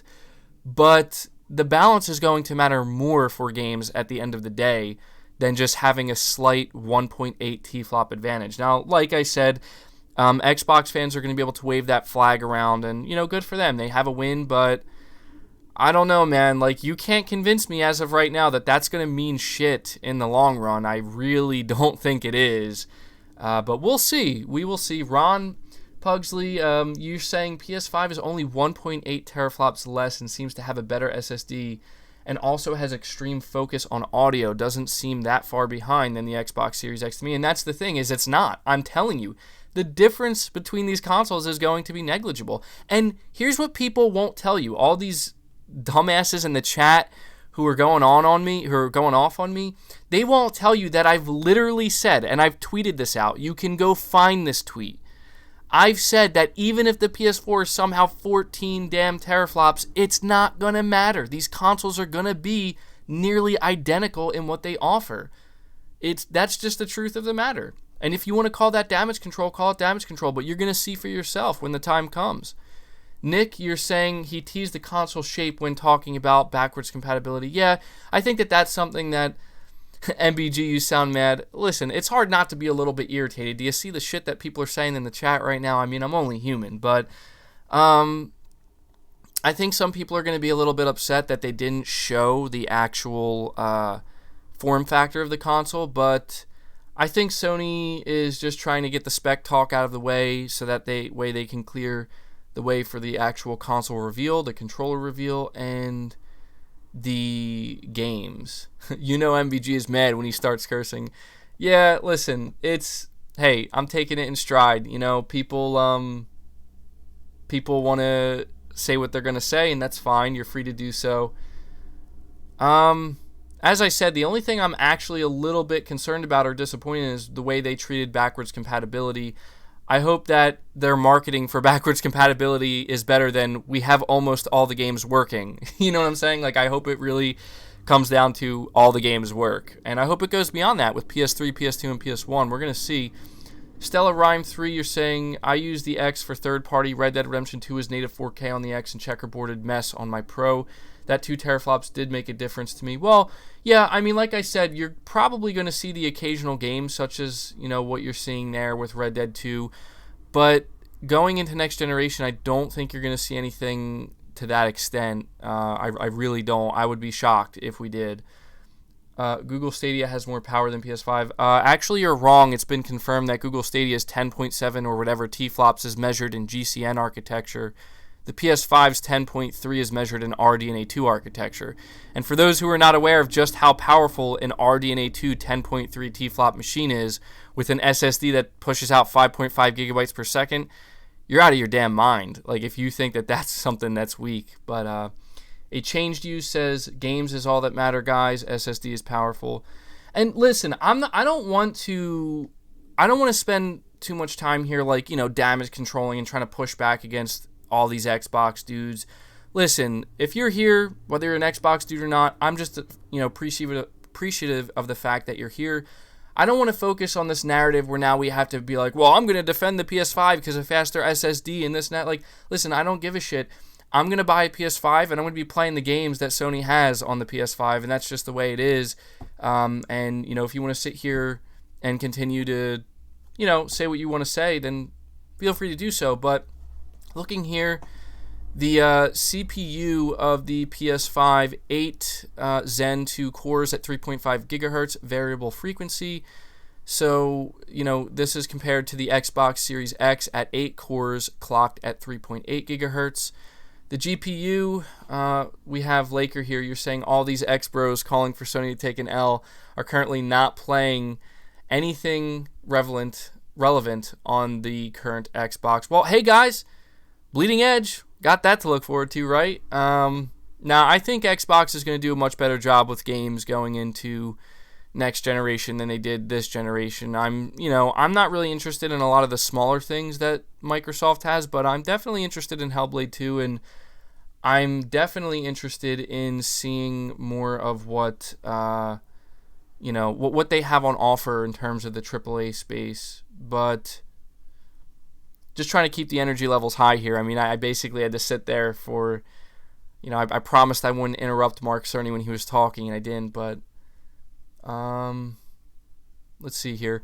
So moving on to the GPU, 10.28 tflops, 36 compute units at 2.23 gigahertz, variable frequency, custom RDNA2, and then the GPU is, so if you look at this, the Xbox Series X GPU, 12 tflops, 52 CUs at 1.825 gigahertz, custom RDNA2. Seems like we have a situation here where if you look at this, and then you look at the IO throughput, which is from the SSD, it seems like Microsoft went for the much beefier GPU, but Sony went for the much beefier SSD. And this is where it's going to be, it's going to be interesting to see what impact this has on gaming. I mean, the developers would know more than I would know, and developers seem to be pretty happy with the PS5 and the Xbox Series X. But we have Mr. Hamster, you're saying, imagine using 13.3 tflops playing Bleeding Edge. Yeah, I mean, again, like, I'm interested to see what Sony's going to be doing with this custom SSD. I'm going to be interested to see what Microsoft does with all of this extra GPU power. We have Elite being 21. They made the PS5 for gamers and devs. Thank you. Yeah, I mean, you know, like, listen, it's super easy to get caught up in the whole fanboy nonsense, but at the end of the day, the truth is, if you look at both of these console specs, you know, putting the price factor aside, because we still don't know how much these consoles are going to be, it doesn't really seem like you're going to be let down with whichever you choose. If you're excited for the PS5 and you pick that up, you're going to be pretty damn happy with what you get and the results you see for games. But the exact same can be said for the Xbox Series X. This is definitely a far cry from what we saw with the PS4 and the Xbox One reveal, for sure. Stella Rhyme, we can all agree that the reveal was kind of boring. Yeah, well, that's the thing, is like, it was meant for GDC, so it was really a technical-based conversation that was geared more towards developers than anything else. It was a little bit boring. It was, you know, kind of drawn out, but that's the nature of, you know, talking to developers and people who like developers and people who are very technical minded. They understood every single thing Mark Cerny said. So, looking here, it says the memory, both consoles have exactly the same memory, 16 gigabytes GDDR6. Memory bandwidth, the PS5 has 448 gigabytes, and the Xbox Series X, 10 gigabytes at 560 gigabytes per second, 6 gigabytes at 336. Internal storage, the PS5 has 825 gigabytes custom SSD, Xbox Series X 1 terabyte custom NVMe SSD, I/O throughput raw 5.5 gigabytes per second, compressed typical 8 to 9 gigabytes per second. And then, you know, this is where, like, if you look over the Xbox Series X, raw 2.4 gigabytes per second compressed, expandable storage, NVMe SSD, 1 terabyte expansion card, identical performance. So yeah, I mean, you know, at this point, it seems to me what it's ultimately going to come down to is the games. And listen, you know when I'll take the L? For those who are wondering, I'll take the L when we see next-gen games and we see some kind of massive visual or performance difference between a PS5 version and an Xbox Series X version. At that point, if there's like a massive significant difference, like something actually meaningful, like what we saw with Red Dead 2, okay, fine. I'll take the L. All right, sure. Some games are going to be negatively affected. But as of right now, looking at these specifications, guys, I'm not convinced that this is some kind of negative thing for the PS5. And again, I will say this, guys. If the PS5 comes in at 10.3 tflops, a 1.8 tflop difference, cheaper than the Xbox Series X, listen, people can brag about the Series X all day. That's going to be massive for the PS5, and that's what I'm most interested in at this point. I don't know if it's going to be $400. I don't know if, I mean, I could see Sony trying to hit a $450 price point, but it will be interested to see if they hit the same price point at $500. Seth, you're saying I'm actually even more hyped for the PS5? Yeah, I mean, like, that's the thing, is Mark Cerny is basically out here trying to explain in great detail, like, why they chose to go with this spec, because if Sony wanted to, they could have just went with raw power. But Mark Cerny, you know, he deemed it more important that they go for you know, speed and performance, and at the end of the day, like, you're not going to notice a huge difference with a 1 point, you know, he even said it himself that the tflop count is not really going to tell the story here. It's just not. And maybe I'm part of the problem for focusing so much on the tflop count, but for as much as I focused on it, I was always sure to let people know, look, like, it's not going to mean everything at the end of the day. We have Mercy Buckets here. You're saying it was meant for GDC, but the timing, 2 days after Microsoft reveals the insides of their Series X, Mark Cerny could have added a video of any big PS4 game loading lightning fast or something. Yeah, I mean, I don't know. Like, I will admit, it's interesting to see the approach that Sony's taking, and what this tells me is that their marketing for PS5 has not ramped up yet. It still hasn't ramped up. They're saving it for another time, and I don't know if they're waiting. My theory at this point is that Sony might be waiting until after they release The Last of Us Part 2 and Ghost of Tsushima, and then they can just fully focus on talking about the PS5 nonstop, so that way the PS5 conversation doesn't get in the way of the, conversation of their exclusive games they have coming out. That's my thought on it. PS4, Grant, you're saying PS4 equals 1.8 tflops, Xbox One X equals 6 tflops, 1.8 won't matter. It's true. Like, I'm going to be interested to see what Digital Foundry has to say, because if they believe there's going to be some kind of major difference, okay, then I'll hear them out and listen to what they have to say, because they're much more technically minded than I am. But I have a feeling Digital Foundry is basically going to be like, look, you're not going to see that big of a difference, if any at all. But I'm going to be very interested to see what they have to say. Sir speaks a lot. We all take an L if the economy goes down. Yep, you got that right, man. With the way things are going right now, we're all going to be taking a big L come this holiday season if things don't start to change with everything that's going on right now. Elite being 21, you're saying it's not going to be a massive difference between the two gen consoles. SSD has way more function than load speed of the PS5 custom SSD. Sorry, Xbox fans. Yeah, listen. It's like I said, Xbox fans who want to run around and be like they're taking the W because they have 1.8 more tflops, that's fine. But at the end of the day, I have a very good feeling that people who end up buying the PS5 are not going to regret their choice at all. So, yeah. Let's see what else we got going on here. Let's go back to Twitter, see what's going on here. I don't even want to check my notifications, God knows.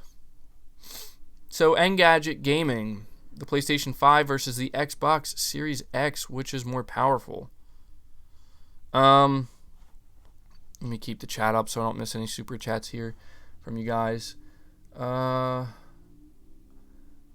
See, so Laker Zombie, you're saying the PS5 will cost you a couple of ears, same currency as Days Gone. Yeah, that was pretty funny when Mark Cerny was like focusing on people's ears. I was like, okay, it's a little creepy.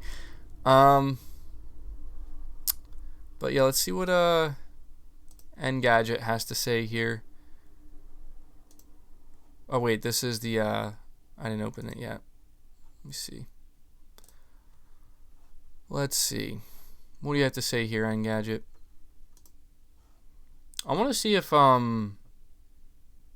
price not available. Yeah, dimensions. Okay, this is just a comparison. We already went over that, so nothing too interesting there. Yeah, I mean, we've gotten a lot of interesting information. I don't understand. I mean, I do understand. Like, the truth is, there's going to be a lot of fanboys. There's going to be a lot of people who want to convince PlayStation fans that they have a reason right now to feel insanely disappointed and upset over what Sony talked about, but the truth is there's literally nothing to be upset about. In fact, everything that was talked about, if you're a PlayStation fan, you should be damn excited for what you're going to see with next generation games. Like, you really should be, and I don't understand why anybody could feel so disappointed about, what's going to happen next generation when it comes to what you're going to see.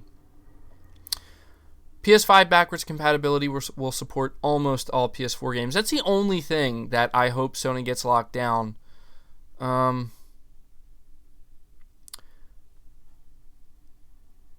Okay, so tflops, I don't know who this is. They're saying here's a side-by-side comparison of the PS5 and Xbox Series X specs. I think the more important comparison is the CPUs from this gen, the next gen. Yeah, that's a good point. PlayStation 5 SSD will make load speeds 100 times faster. Damn. I'm all for that. Let's get rid of load times. Blurpy24, how many sheets of TP do you think the PS5 will cost? At the rate we're going, many. Many sheets of toilet paper. PS5's Tempest engine audio chip is a revolutionary addition to bring 3D audio to everyone. See what else we got going on here. I want to see, did Digital Foundry say anything yet more about the PS5?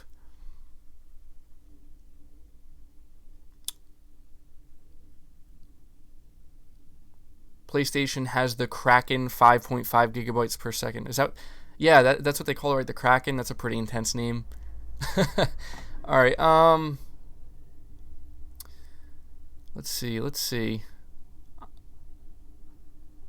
I'm not seeing anything from Digital Foundry.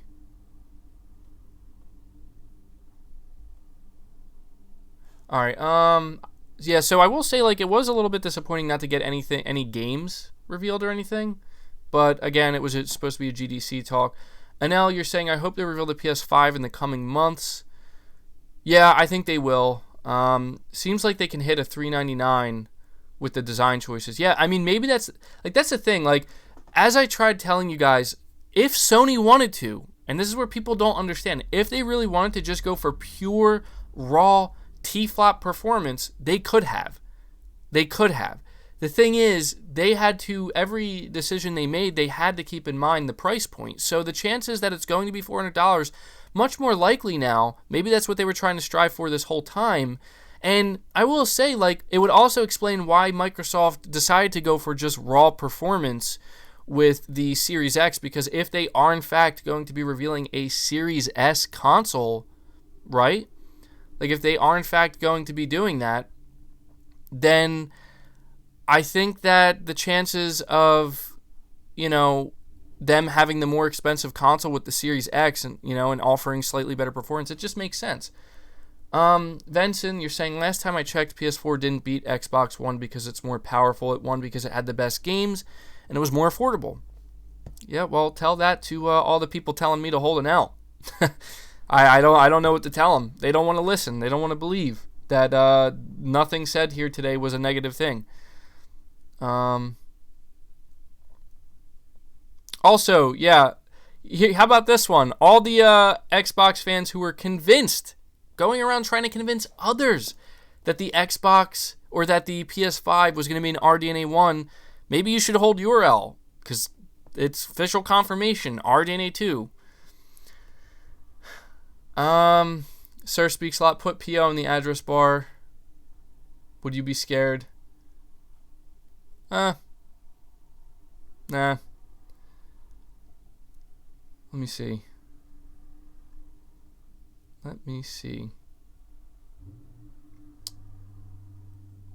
I'm looking here, and yeah, I mean, it's going to be interesting to see how the conversation unfolds from here on out. But I'm not really seeing anything that, is indicating to me that there's something wrong or that people should be upset. Call of Duty 2020 zombie details leak online. Call of Duty news. Charlie Intel says console wars are and have always been dumb. Buy the console you want, get the one where the games are or you want are on. With cross in almost every cross-platform game now, it's all about where you want to play. Yeah, that's probably true. Good advice for sure.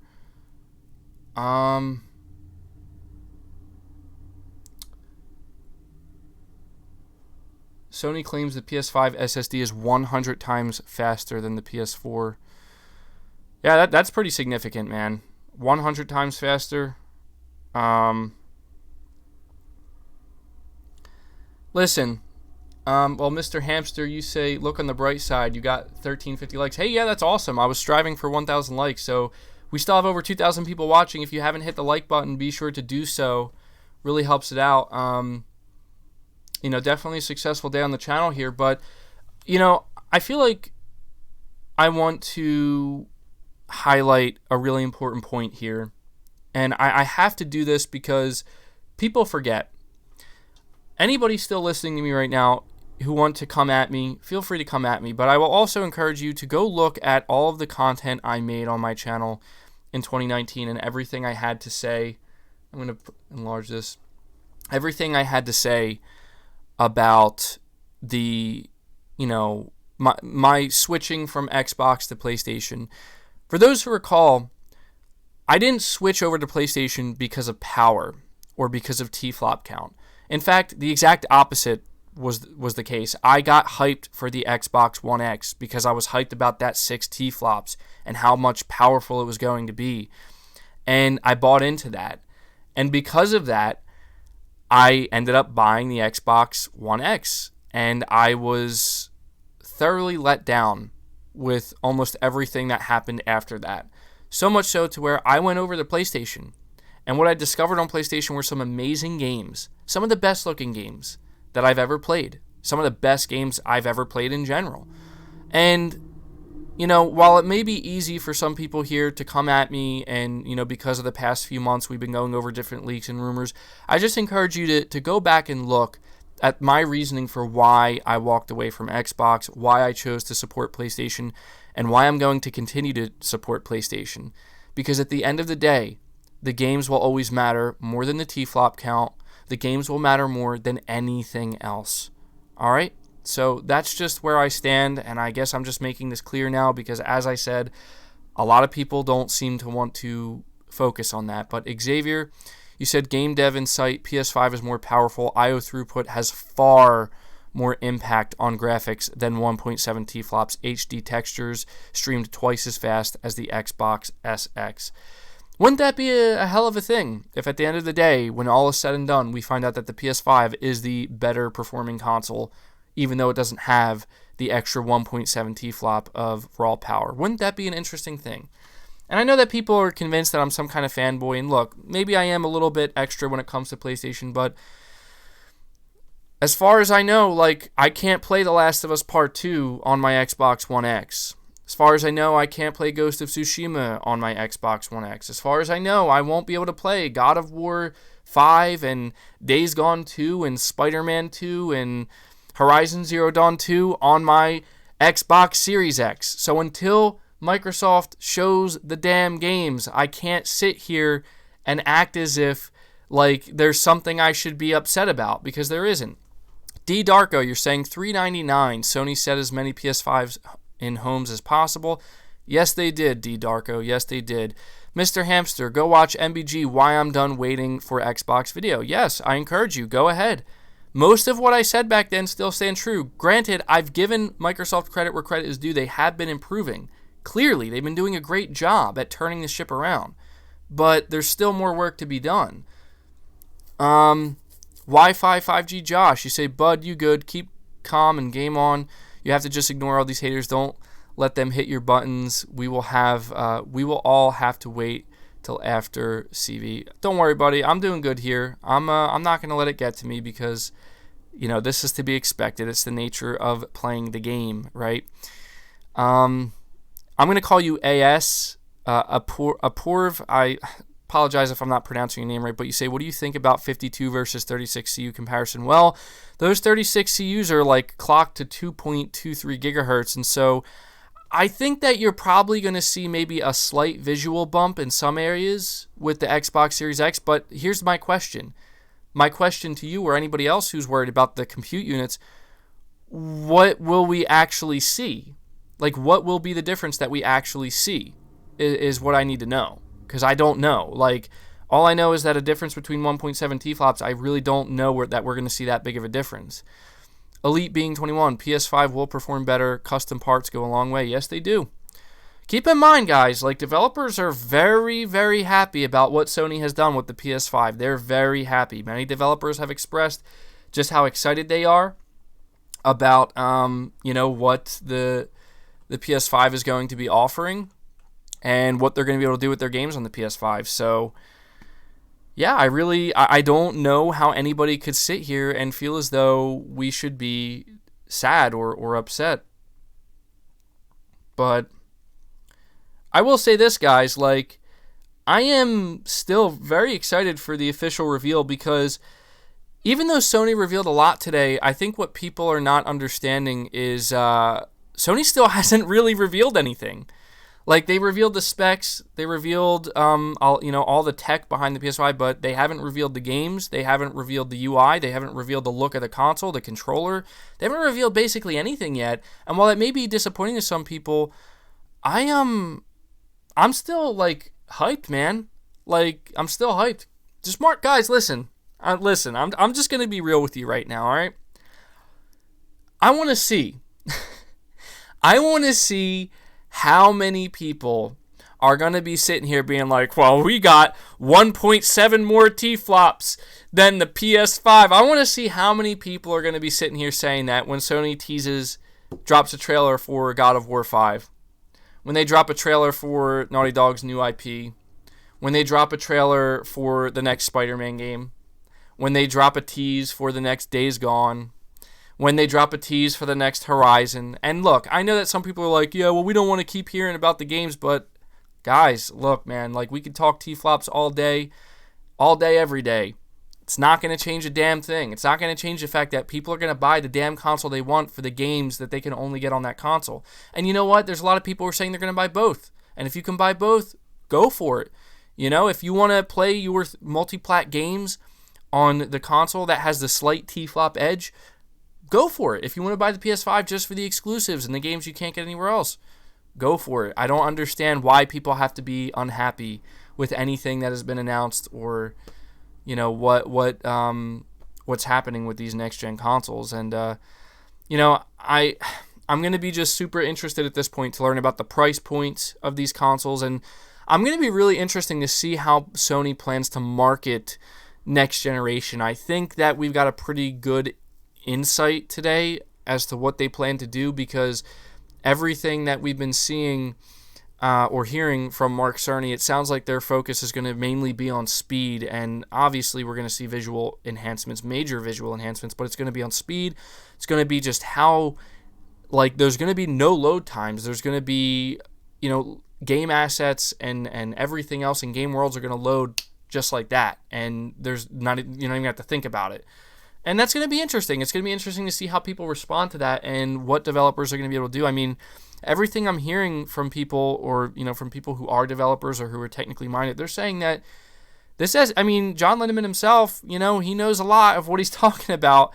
Him and others are saying that this SSD is a really big deal with what Sony's talking about here, the customizations they made, because, again, I just have to emphasize that if Sony wanted to, they could have made much heavier customizations on the GPU side of things just for the sake of raw power, but Sony deemed it more important that they put that energy and those resources into customizing the SSD and focusing on the speed and performance in general.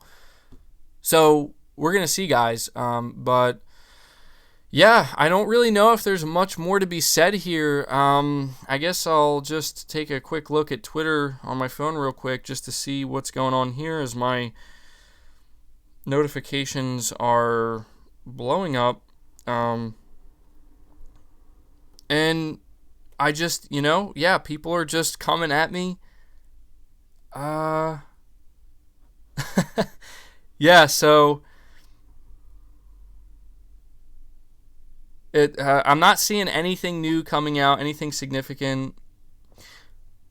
So Jason Schreier actually did tweet out, he said, when I said yesterday that a developer working with the PS5 called it the most impressive console in 20 years, this is a large part of what they were talking about. And he quote tweeted exactly what John Linneman said about the craziest thing about the PS5 is that the SSD pushes 5.5 gigabytes per second, and that how that is just part of the story. So guys, listen, we've been talking for months upon months now about how it seems like more and more insiders or developers, I don't want to say insiders, I'm not using that damn term anymore, developers who have had access to the dev kits, many of them have went on record saying that apparently the PS5 has the slight edge. And they didn't necessarily say it's power, but just in performance. And so I'm going to be incredibly interested to see if at the end of the day, when all the dust settles, if that's what we end up seeing. Like, we just see better performance from the PS5 and just a very slightly higher pixel count on the Xbox Series X. Because at the end of the day, 9 out of 10 people, if that's the case, are going to choose a faster, better performing console than just getting maybe like, you know, a slight pixel boost. Now, again, I'm just referencing the idea of a slight pixel boost. If there's a significant pixel boost and a significant visual edge, that's a different story. But, I mean, come on, Microsoft was freaking showing off Minecraft with ray tracing, and, like, nothing against Minecraft, but, my God, like, I mean, people can say what they want about Mark Cerny being boring and this presentation being boring, but I'd rather listen to what he has to say about the insides of the PS5 than see Microsoft showing off Minecraft being ray traced. Like, that's cool. That's cool for anybody who's interested in Minecraft. But yeah, the chat is lit up today. Okay, a direct quote from Mark Cerny. I think Shinobi602 tweeted this out. Direct quote from Mark Cerny. We have a responsibility to our gaming audience to be cost effective when it comes to what we put inside the console. That's what Mark Cerny had to say about the PS5. So I'm starting to think that they are going for a $400 or $450 console, a $400 to $450 console. I could see that being the situation or the case. And comicbook.com, of course, they have to bring out an article. Fans are divided on Sony's PS5 specs. Like, really? Are they really divided? I don't think anybody's divided on the PS5 specs. I think that a lot of people were actually, pretty impressed with what Sony had to reveal here. If I had to assume. I mean, I could be wrong, but PS5's SSD will greatly reduce patch install times. Okay. See what else is being said here. I'm just trying to see if there's anything, any more relevant information that's coming out before I end the stream. Because this was a pretty good stream, guys. I mean, I know a lot of people are coming here to troll me, but I appreciate everybody who shows up. It's a good time, for sure. Is the PS5 trending right now on Twitter? Let's see. I'm not seeing anything. A bunch of other stuff. Okay, there it is. I see it. Yeah, I mean, at this point, I'm going to be curious to see when Sony plans to talk more about the PS5. If they're going to be talking about it again. I just want to make sure I didn't miss any super chats. Maybe I don't know. There's a chance they might not talk about it for quite some time now because so you're saying this chat is a dumpster fire. Well, yeah, I mean, you're going to see people, they're going to show up and they're going to have things to say, and that's just the way it is. But I do appreciate anybody who showed up. We still have 1,700 people watching. If you could do me a favor, because I am going to end the stream here. I don't know if I'm going to be doing... I mean, I will be doing a separate video. I just don't know if it's going to come out today because obviously I spent a lot of time here and we did a lot of talking in this video itself. But, yeah, I'm going to end the stream here. And so if... anybody who's left over before you leave, if you could hit the like button on your way out. Obviously, there's going to be a lot more to talk about in the coming weeks about the PlayStation 5. And, yeah, Mr. Hamster, you say, by the way, I wonder if you've tried my game. I did. It was actually very interesting, and I was quite surprised at what had went into it. So everybody out here, go try out Mr. Hamster's MPG game. It was pretty funny. I enjoyed it. It was a good time. And I see a lot of people, and I guess this will be the last thing I say. There's a lot of people saying, this is nothing but damage control, and as you can see in the chat here, there's just a lot of people pretty much talking shit, and it's fine. As I've said, and I guess this is the last thing I'll say before I end the stream. As I've said, like, at the end of the day, guys, just stay tuned, because we're going to see just how much this slight tflop advantage that the Xbox Series X has, how much it's really going to matter at the end of the day, because something tells me it's just not. So that does it for this stream, guys. Again, thank you to everybody showing up. Make sure you leave it a like before you head out if you did enjoy it, and look forward to more content coming up this week. I'm not even sure. I mean, I know I didn't do a podcast last week. I'm unsure if I'm going to do a podcast. I mean, I probably will do a podcast this week, but this kind of like was a podcast, but there was like a whole 50-minute section of just Mark Cerny talking. So we'll probably have a podcast this weekend, hopefully, if everything goes according to plan. Look forward to future videos, and yeah, that's going to do it, guys. I will catch you later. Take care.